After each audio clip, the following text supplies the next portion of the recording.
আজকে আমি আপনাদের তৈরি করে দেখাবো কলিজা ভুনা। অনেকেরই কমপ্লেন থাকে কলিজা ভুনা করলে কলিজাটা রাবারি টাইপ হয়ে যায় বা এর থেকে একটা স্মেল আসে, যেটা অনেকে পছন্দ করে না।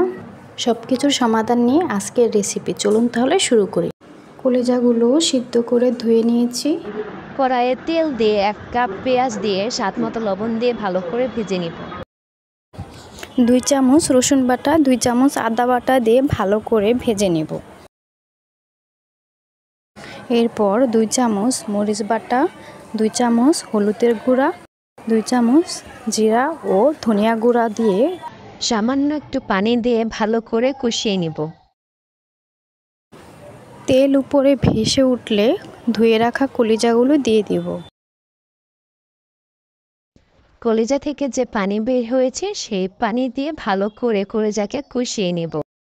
আজ আমি খাসির কলিজা রান্না করছি, তাই ভালো করে কষিয়ে রান্না করলে খাসির একটা স্মেল, সেই স্মেলটা আর পাওয়া যাবে না।